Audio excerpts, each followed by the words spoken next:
दोस्तों, राजनीति के अंदर हमेशा हवा चलती है। अगर हवा का रुख खराब है, बदबूदार है, तो सत्ताएं बदल जाया करती हैं, और अगर हवा के अंदर खुशबू है, नया मिजाज है, तो सरकारें बन जाया करती हैं।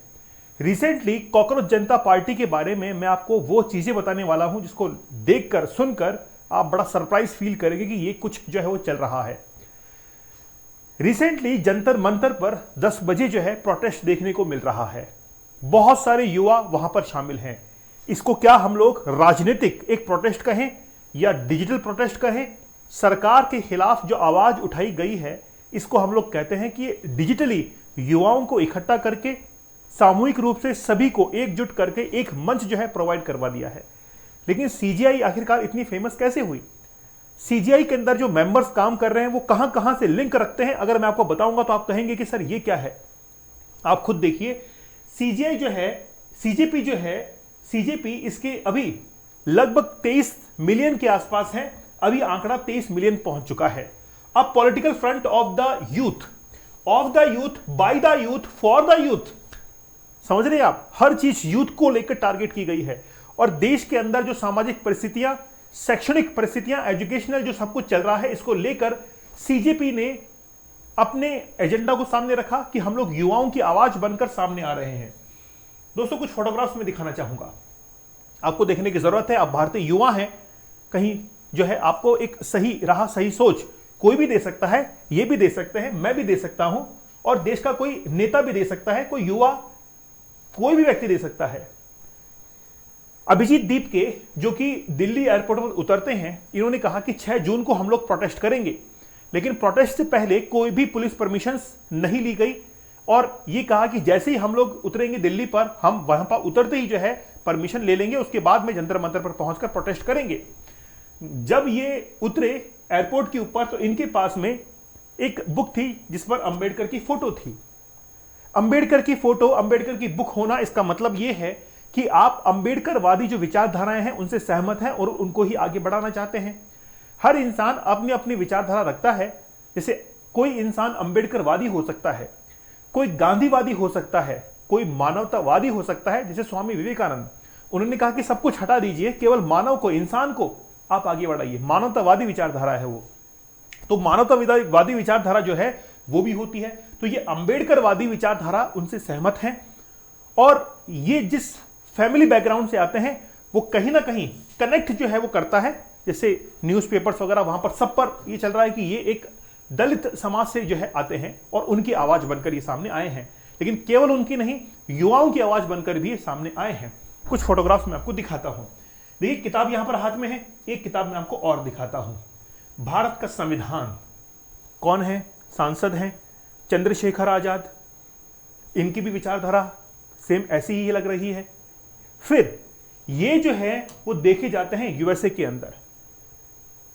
यूएसए है, नंबर प्लेट इन यूएसए, ठीक है। अब बहुत सारी चीजें जो हैं वो वायरल होती हैं। न्यूज़पेपर्स ने 20 अप्रैल 2025 को लिखा कि Chandrashekhar Azad seen travelling in Rolls Royce worth crore with Chamar 3 number plate in US. ऐसे बहुत सारे। हम आज भारत के अंदर रहते हैं, हम अपनी जातिवादी जो विचारधाराएं हैं इनसे बहुत जूझ रहे हैं। क्या एक जाति किसी बच्चे के, किसी स्टूडेंट के विकास के अंदर सहायक है? मुझे आप बताइए कि जब इंसान, कोई भी बच्चा होता है, कोई स्टूडेंट होता है, उसको खाने के लिए कहां से मिला? परिवार के लिए रोजगार कहां से मिला? पैसों नहीं दिया, नौकरी उससे मिली, नौकरी से उसको आगे बढ़ने के अवसर मिले। लेकिन जातिवाद ये होना, ये भारत को वाकई में खोखला करता है। आज भारत को जरूरत है कि हम लोग इन सब चीजों को पीछे छोड़कर टेक्नोलॉजी के ऊपर ध्यान दें, अपने एजुकेशनल सिस्टम को दुरुस्त कैसे बनाएं उसके ऊपर ध्यान दें। रिसेंटली इन्होंने यूएस विजिट किया। इससे पहले अभिजीत दीप के यूएसए से होकर ही दिल्ली एयरपोर्ट पर उतरे हैं। ठीक है, समझ में आ रहा है आपको? ध्रुव राठी जिस व्यक्ति के साथ में खड़े हैं, है ना, दहिया इनका नाम है। 2012 के अंदर सीजीएल का एग्जाम क्रैक करके इन्होंने as a post, government post join किया, 2-3 साल नौकरी की, फिर बाद में कंटेंट क्रिएशन की तरफ बढ़ गए। फिल्म वगैरह के लिए स्क्रिप्ट राइटिंग लिखना, कंटेंट क्रिएशन करना, ये सब कुछ था। 5 साल ध्रुव राठी के साथ में भी काम किया कंटेंट राइटिंग को लेकर ही, और बाद में फिर छोड़ दिया इन्होंने। और अब जो है वो किस में है, सीजेपी पार्टी के अंदर as a third spokesperson है। थर्ड मैंने क्यों कहा, क्योंकि आप देखिए कि 3 लोग यहां पर हैं, ये तीनों सीजेपी पार्टी के युवा प्रवक्ता हैं। अब मैंने शुरुआत में बात की थी कि हवाएं चल रही हैं। नेपाल के अंदर रिसेंटली क्या हुआ कि पूरी की सरकार जो है वो जेनजी की सरकार बनी है। वो हवा का रुख जो है अब भारत की तरफ भी आ रहा है। जिस समय लद्दाख के अंदर प्रोटेस्ट हुए थे तो यह कहा गया था कि नेपाल के अंदर जेनजी जो प्रोटेस्ट कर रहे थे वही लद्दाख के अंदर हुए हैं। सोनम वांगचुक ने कहा कि ये कोई जेनजी प्रोटेस्ट नहीं है, ये तो केवल हम लद्दाख की मांग को उसका राज्य का दर्जा दिलाने के लिए हम लोग कर रहे हैं, ये कोई जेनजी प्रोटेस्ट नहीं है। सोनम वांगचुक ने इसको डिनाई कर दिया था। वो हवा अब दिल्ली की ओर चलने लगी और आप देख सकते हैं कितने युवा हैं, स्पोक्स पर्सन हैं ये अब इस सीजेपी पार्टी के प्रवक्ता हैं। अभी इनकी फोटोग्राफ मैंने रिसेंटली ध्रुव राठी के साथ में दिखाई थी। ठीक है, कहां से क्या कुछ हो सकता है वो आप लोग सोच पा रहे हैं, आप खुद इसमें एक अच्छा दिमाग जो है रखते हैं। अब अभिजीत दीप के जो कि जंतर मंतर पर है, भयंकर सपोर्ट मिल रहा है, लेकिन जिस सपोर्ट की चाह थी वो सपोर्ट नहीं मिल रहा है। क्यों? क्योंकि अगर 23 मिलियन सब्सक्राइबर हैं, उनमें से 1 मिलियन सब्सक्राइबर भी, 1 मिलियन लोग अगर इनके साथ में यहां पर खड़े होते तो विश्व के अंदर सबसे बड़ा प्रोटेस्ट आज माना जाता। ये विश्व के अंदर सबसे बड़ा प्रोटेस्ट माना जाता। जब किसी व्यक्ति से इस आंदोलन के अंदर जो शामिल है उसे पूछा गया कि आप क्यों शामिल हैं इसके अंदर, वो कहता है कि अभी जो शिक्षा व्यवस्था चल रही है उसके खिलाफ हम लोग यहां पर समर्थन देने के लिए नहीं आए हैं, हम पूछने के लिए आए हैं कि बताइए आपके पास क्या सॉल्यूशन है।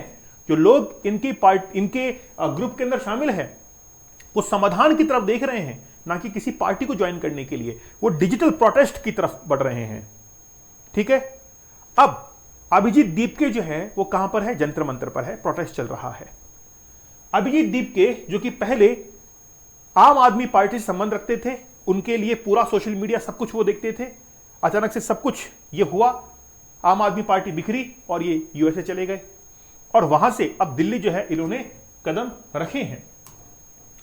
अब ये प्रोटेस्ट किस चीज की कर रहे हैं, देखिए हम भीमराव अंबेडकर की बुक लेकर जो है वो उतरते हैं। बेटा तुमसे ना हो पाएगा, धर्मेंद्र प्रधान शिक्षा मंत्री के रहते हुए नीट का पेपर लीक हुआ और नीट का पेपर अब 21 जून को होने के लिए जा रहा है। ये क्या शर्त है कि जिसने पहले अगर पेपर पास किया होगा मेहनत से भी, क्या वापस से वो पेपर पास कर लेगा? और ये क्या गारंटी है कि जिसने पहले पेपर लीक किया था वो वापस से पेपर लीक नहीं करेगा? इस बात की क्या गारंटी है? 2-4 नुमाइंदों को पकड़ने से कोई बड़ा जो इसके अंदर लूप होल है वो खत्म नहीं होगा। आप मुझे बताइए कि पेपर को लीक करने की जरूरत क्यों पड़ रही है? मुझे बताइए कि पेपर को लीक करने की जरूरत क्यों पड़ रही है? और राजस्थान जैसे states, Rajasthan, MP, UP, Bihar, इन्हीं स्टेट्स के अंदर ज्यादा पेपर लीक क्यों होते हैं? रीजन क्या है? क्योंकि यहां पर सबसे ज्यादा जो युवा हैं उनकी डिपेंडेंसी बढ़ चुकी है गवर्नमेंट के ऊपर, सरकार के ऊपर।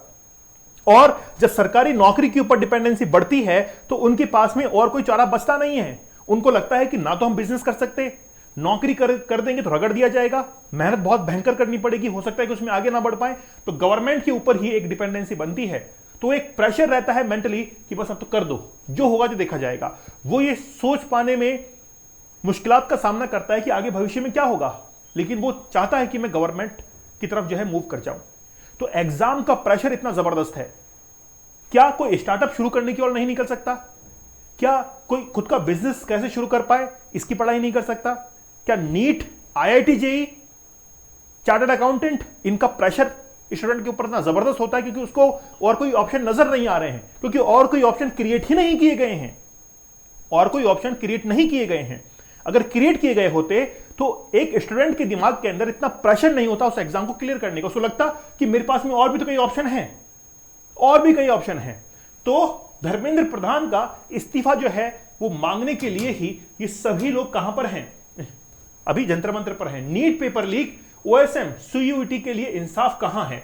Waiting for government exams, government exams के लिए वेट कर रहे हैं। ये हर स्टेट की हालत है, ये हर स्टेट की हालत है। राजस्थान के अंदर 2021 में एसआई की भर्ती हुई थी, 2021 के अंदर वहां के यानी कि एग्जाम को जो पास करने वाले स्टूडेंट्स थे उनको पोस्टिंग तक दे दी गई। वर्दी तक पहना दी गई, लेकिन 2026 में उस एग्जाम को रद्द करके उस वर्दी को उतार दिया गया कि तुम लोग इसके काबिल नहीं हो। क्यों? क्योंकि पूरी भर्ती रद्द हो गई, सुप्रीम कोर्ट ने भर्ती रद्द कर दी, जो कि 2021 में लगी थी और 2026 में जाकर रद्द होती है वापस से। सितंबर में एग्जाम है उसका। बताइए कौन रेस्पॉन्सिबल है? Who is responsible? क्या एक नेता जिम्मेदारी लेगा इस बात की? बताइए कि क्या शिक्षा मंत्री को इस्तीफा नहीं देना चाहिए? आप मुझे बताइए कि 5 साल के अंदर कितनी उसकी स्थिति बदल चुकी होगी। हो सकता है कि 2021 में वो फेवरेबल कंडीशन उसके पास में थी कि एग्जाम क्लियर कर सकता था, मेहनत से कर सकता था, लेकिन 2026 में हो सकता है कहीं काम कर रहा हो वो, अब उसके पास में फेवरेबल कंडीशन नहीं है।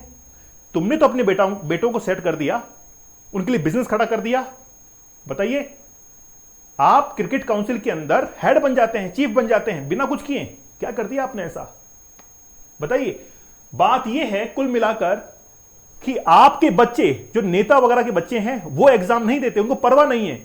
वो नेता जो हैं, नेताओं के बच्चे वाकई में एग्जाम की तैयारी करने वाले स्टूडेंट्स को कॉकरोच ही समझते हैं कि कॉकरोच है, झाड़ू लो मार दो, आवाज नहीं उठाएंगे। ये रियलिटी है। ओके, फिर जो कि प्रोटेस्ट कर रहे हैं उन्होंने लिखा मैं हूं कॉकरोच, मैं हूं कॉकरोच। देखिए, आखिरकार मुझे बताइए सोनम वांगचुक का इनके साथ आके खड़ा होने का रीजन क्या हो सकता है? ये तो एनवायरनमेंट के लिए काम करते हैं, सोल्जर्स के लिए इन्होंने सोलर टेंट्स बनाए, लेकिन आज सीजेपी के साथ में आकर खड़े हैं। क्या जरूरत आन पड़ रही थी ऐसी? अगर आज जो 22-23 मिलियन सब्सक्राइबर इनके हैं, फॉलोवर्स हैं, वो अगर जंतर मंतर पे पहुंच जाएं, हवा टाइट हो जाए। ठीक है, ये प्रवक्ता हैं, है ना, यूथ। चलिए बात करते हैं आगे। देखिए कितना हुजूम यहां पर है। कोई नीट के एग्जाम से परेशान, कोई गवर्नमेंट के एग्जाम से परेशान, कोई अनएम्प्लॉयमेंट से परेशान, किसी की क्या समस्या, किसी की क्या समस्या, ये सब कुछ चल रहा है यहां पर। लेकिन प्रॉब्लम्स ज्यादा हैं, सॉल्यूशंस कम हैं, इसीलिए लोग इकट्ठे हैं आज, इसीलिए लोग इकट्ठे हैं। कहेंगे कि सर इतनी सारी पॉपुलेशन है, कैसे मैनेज करें? चाइना ने कैसे मैनेज किया? चाइना ने अपने ह्यूमंस को ह्यूमन कैपिटल के अंदर कन्वर्ट किया, कुछ ना कुछ सिखाया वहां पे। आप चाइना के साथ कंपेयर नहीं कर सकते जनाब। 100 साल लग जाएंगे चाइना के बराबर पहुंचने में। ये जो ख्वाब दिखाए जाते हैं कि हम तो बहुत आगे हैं, बहुत आगे, नहीं, ऐसा नहीं है। कुछ मायनों में हम लोग पीछे भी हैं, कुछ मायनों में, और बहुत कुछ मायनों में हम लोग पीछे हैं। इसलिए पैर जमीन पर, निगाहें आसमान पर, तब ठीक रहता है। लेकिन ऐसा नहीं कि निगाहें आसमान पर और पैर भी आसमान के अंदर, तब तो उड़ जाएंगे हवा के अंदर। Not possible. सीखना पड़ेगा, सिखाना पड़ेगा, स्किल्स डेवलप करनी पड़ेगी, एनवायरनमेंट क्रिएट करना पड़ेगा, ताकि स्टूडेंट के ऊपर कोई प्रेशर ना हो। उसको लगता है कि यार मेरे सामने कोई ऑप्शन नहीं है, अब ऑप्शन नहीं है। केवल गवर्नमेंट जॉब जो है वही एक ऑप्शन बच चुका है, क्योंकि भारत के अंदर कुछ एक स्टेट्स ही ऐसे हैं जहां पर गवर्नमेंट जॉब के अलावा कुछ ऑप्शंस क्रिएट हैं कि वो खुद का बिजनेस कर सकते हैं, और वहां पर बिजनेस करना या कोई स्टार्टअप करना या इंडिपेंडेंट जॉब करना, फ्रीलांसिंग करना उनके लिए एक गलत तरीका नहीं माना जाता है। और आज राजस्थान, एमपी, यूपी, बिहार, इनके अंदर आप स्टार्टअप करके देख लीजिए, या फिर आप जो है वो कोई इंडिपेंडेंट जॉब फ्रीलांसिंग करके देख लीजिए। वेला कहते हैं, वेला, कोई काम नहीं इसके पास। ये है तो वो एनवायरमेंट, वो सोसाइटिकल प्रेशर जो है इतना बनता है कि वो गवर्नमेंट की तरफ मूव करता है।